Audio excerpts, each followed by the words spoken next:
The knock on my apartment door came at 1:17 inches the morning. 3 short taps that somehow sounded louder than thunder in the quiet of my Chicago apartment. When I opened it, I found my best friend's sister, Rebecca, standing in the hallway with a small overnight bag clutched against her chest, rain dripping from her hair and tears. She was desperately trying not to shed. She looked at me for several seconds before quietly asking if she could sleep somewhere safe for just one night. I had known Rebecca for nearly 10 years, but I had never seen her look so completely lost.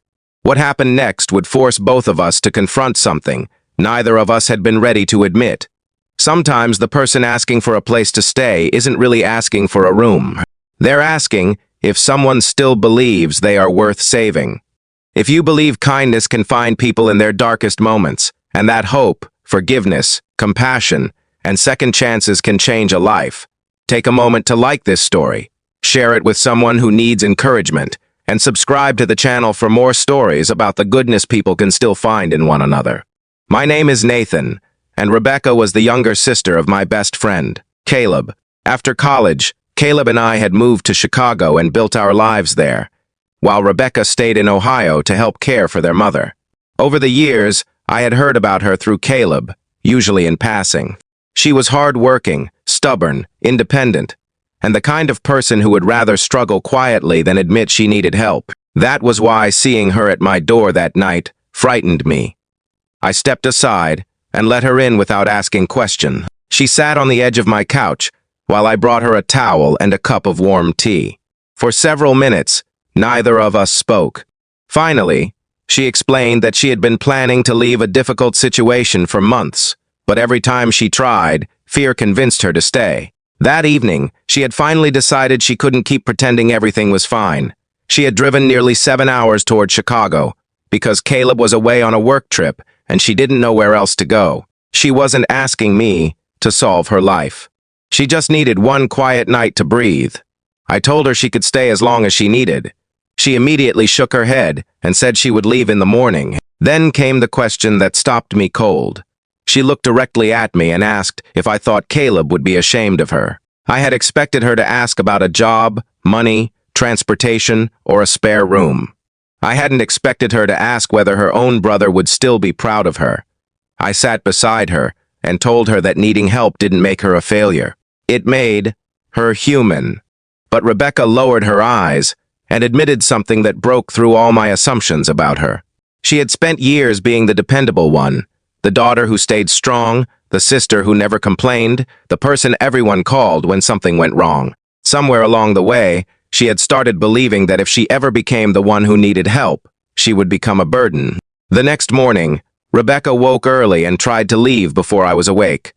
I found her standing by the front door with her bag in her hand. She had already decided she would take the first bus back to Ohio and figure everything out alone. I stopped her, not by arguing, but by asking her to sit down for breakfast. Over coffee and toast, we made a practical plan. I helped her contact a local employment center, and she began searching for temporary work. I also called Caleb. Rebecca was terrified, but when he answered and heard her voice, his anger wasn't there. There was only silence followed by a shaky breath.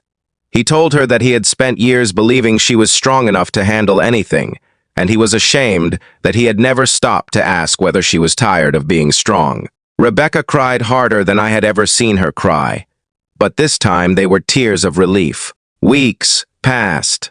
Rebecca found a small apartment on the north side of Chicago and started working at a community center. She discovered that she loved helping people who were rebuilding their lives because she understood what it felt like to begin again with almost nothing. She became more confident, not because her problems disappeared, but because she finally stopped measuring her worth by how much she could carry alone. Caleb visited her several times, and their relationship slowly changed from one built on assumptions to one built on honesty. As for me, I thought I had simply opened my door to someone who needed a couch. I didn't realize I had witnessed the beginning of a new life. Months later, Rebecca invited me to a small gathering at her apartment. On the wall was a framed photograph of the Chicago skyline, and beneath it sat a handwritten note she had kept from that first night. She told me she had written it the morning after arriving. It said, I thought asking for help meant I had lost everything. I was wrong. Sometimes asking for help is the first sign that you're ready to rebuild. I looked at her and realized that the woman who had once stood trembling outside my door was gone. In her place stood someone who had learned that dignity isn't about never falling down. It's about having the courage to stand up, accept a hand, and keep walking. If this story touched something inside you, please let your support be part of the ending. Like the video, share it with someone who may be quietly struggling, and subscribe if you want more stories about hope, kindness, forgiveness, and the unexpected ways people can change each other's lives. And before you go, leave a comment telling us this. Have you ever received kindness at a moment when you didn't know how to ask for it? Your words might be exactly what someone else needs to read today. Rebecca once came to my door believing she was asking for somewhere to sleep. What she really needed was proof that she didn't have to face the next morning alone. Sometimes a spare room isn't just a room. Sometimes a warm cup of coffee isn't just coffee.